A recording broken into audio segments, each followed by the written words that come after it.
First of all, I will say a few words about you, Mariana, and if you want to add anything, please feel free. Are experienced and passionate Montessorian.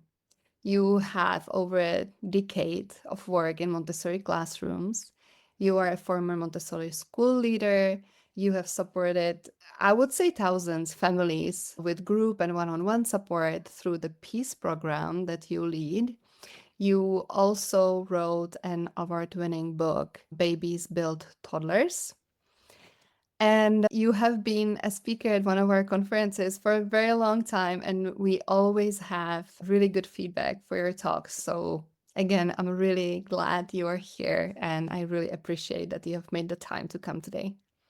Thank you. I'm so excited to be here. We've been working together doing these talks for years now. So I'm really excited to be here and be here with all of you. And we see your presentation. Okay, wonderful. Oh. So welcome, everyone. We are talking about the role of order and why predictability is crucial for toddlers. And my name is Mariana. I am an AMI 0 to 6 Montessori trained educator. I am a Montessori administrator and a Montessori coach. So I do instructional coaching and parent education coaching.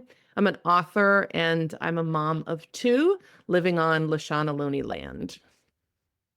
So I run the Peace program where I do one-on-one and group coaching with parents and educators. I have an online courses, a podcast, workshops, and a conference. And I do that all with my international team of Montessori educators. We together make up the Peace team where we put on our podcast, we do our conferences, and we do workshops for the Montessori community. We actually have a conference coming up. Our annual conference is coming up January 6th through February 2nd. We're going to be tackling the topic of white supremacy culture in Montessori, how it shows up, and what we can do about it. So I hope you can come.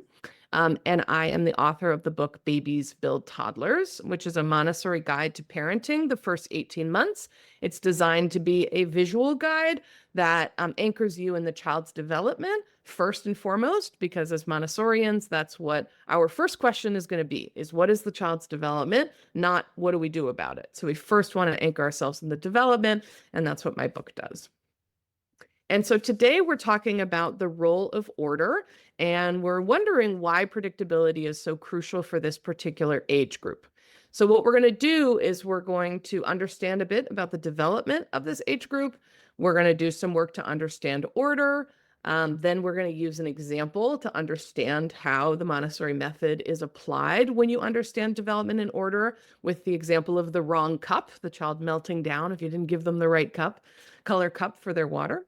And then we'll talk about some key strategies for implementing order. And of course, we'll end with our Q&A.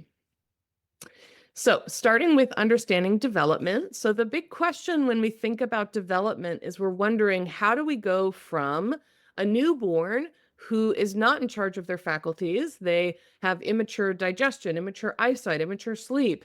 They do not have voluntary coordinated movement. They don't have a language. They have none of these basic capacities. And then by 6 years old, they've constructed all of those capacities. So by 6 years old, you have a child who's walking and talking and understanding most of social life and can meet most of their basic needs. So how do we go from one to another? The transition point of this basic development is going to be at 3 years old. So you're going to have this period from 0 to 3, and then a separate period in development from 3 to 6.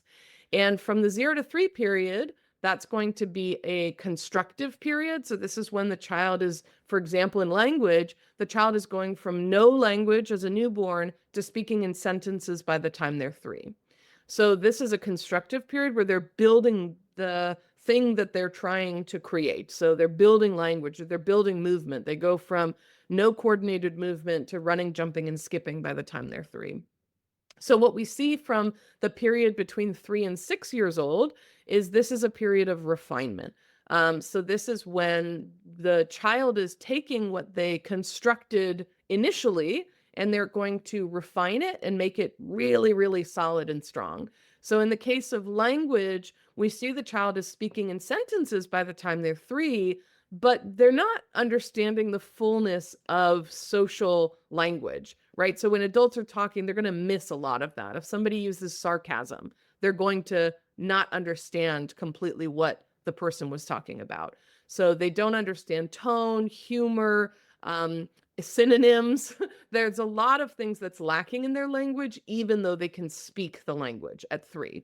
And so that's what's happening in the 3 to 6 period, is they're refining all of that which they constructed before. So that's a really big part of the 3 to 6 timeframe. Within the constructive period, so the 0 to 3 period, there is a second subdivision, which is usually around walking. So we have a subdivision between the infant, the non-walking child, and then the toddler, the walking child, right? So children, when I say walking, I mean walking well. When children initially start walking, they don't immediately abandon crawling. Usually they take a couple of steps and then they start crawling again, because crawling is more efficient.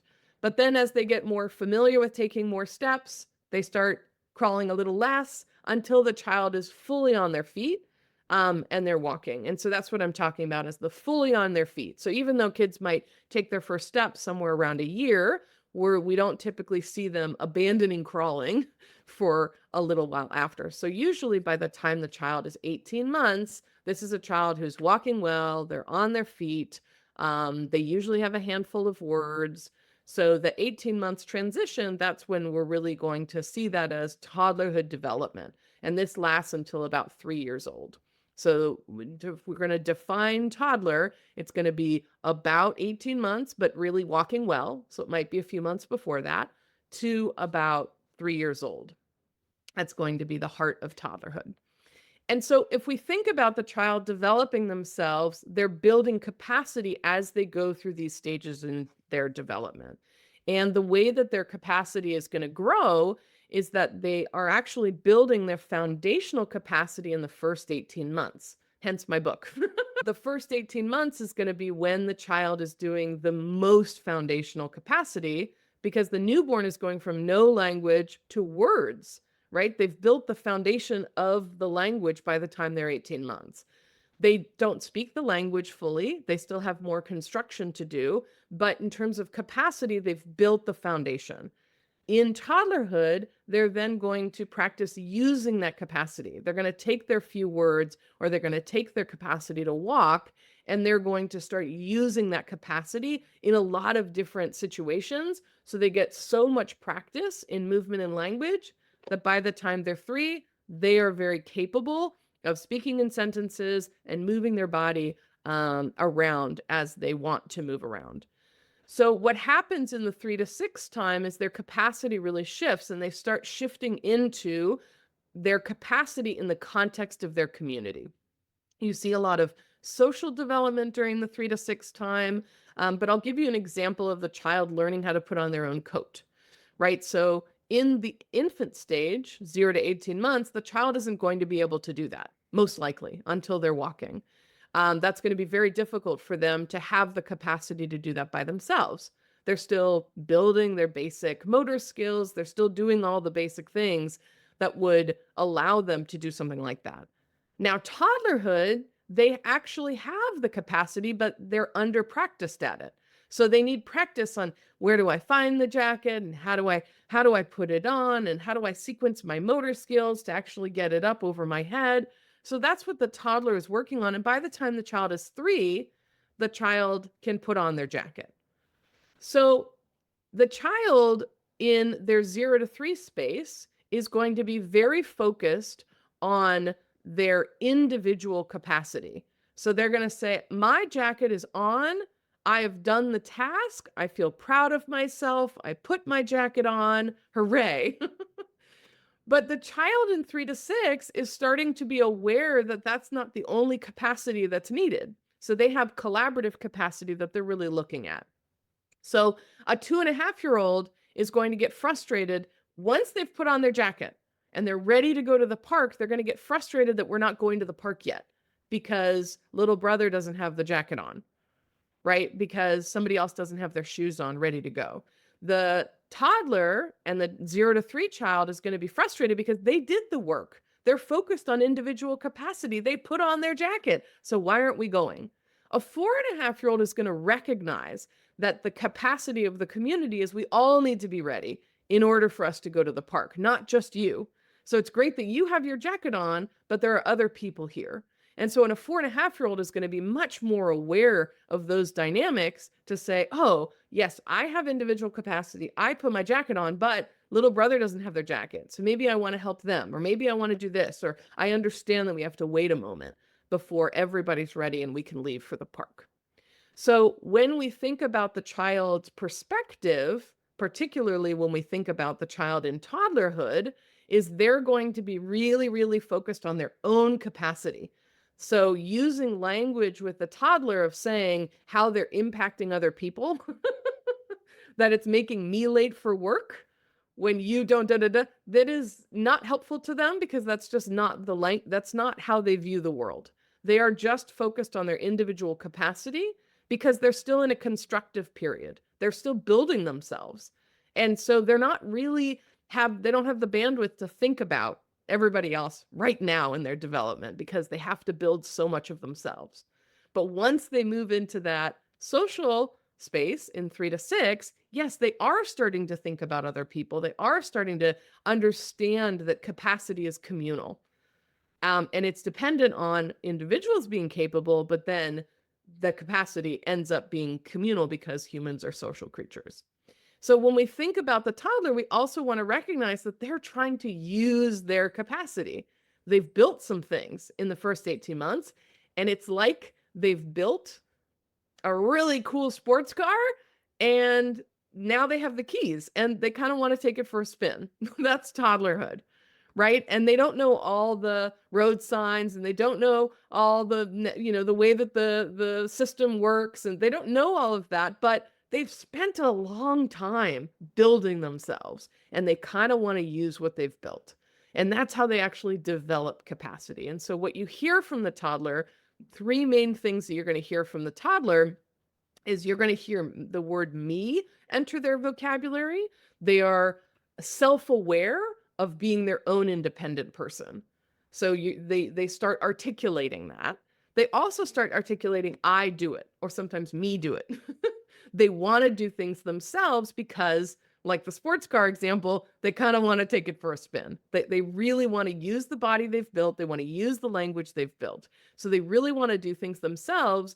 And what you see in the toddlers is something that Montessori described as maximum effort, is the toddlers are willing to put in the effort to do the hard work of practicing enough to get them to this really strong capacity by the time they're 3 years old of speaking in sentences and running and skipping and jumping. So they really are trying to launch themselves forward in development by using a ton of practice, and they're willing to put in the effort behind it. So if there's a heavy bag of groceries, it is the toddler who wants to pick it up, even if they can't. That's maximum effort. So that's what's happening in that period of development. And so when we think about order, the question that we want to ask ourselves is, how does order serve this development? So this is the development that is happening regardless of whatever. We don't have to do anything specific, and this is the development that's going to be happening. But how does order serve this development? Why would it be important for the brain and the body to use order to do this? How does order fit in? And that's, of course, what we're talking about. So let's understand order. So the way that I want to understand order is I am going to invite you to imagine that you are going to make a simple meal. This is not a restaurant quality meal. You are literally going to make the most basic meal. And you might feel quite capable of making this basic meal, because what you need to be capable of making this basic meal is you need 2 basic things. You need to be able to move your hands and your body, and you need to be able to understand. Those are the 2 basics. So either understand a recipe, or understand a YouTube tutorial, or understand a person who's teaching you how to do the thing. You need to be able to understand the words, whether they be written or verbal. You need to be able to understand what's happening, and then you need to move your body in different ways. And you might encounter a tool that you've never used before, like if you've never grated cheese. But that's just a series of movements you've never done before. But as long as you can move, you can figure out how to do those movements and you just need practice.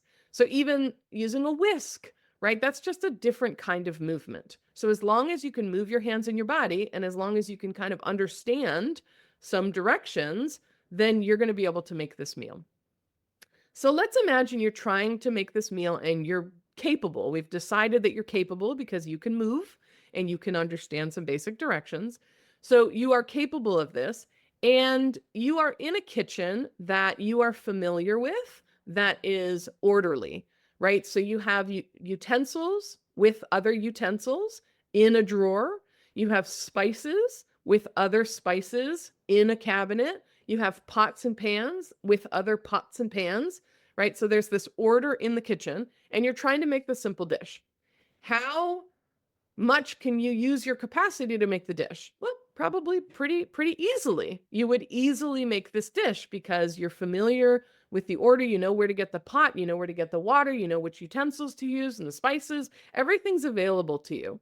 So the environment is not going to be an obstacle to you reaching your capacity. You'll just make the meal.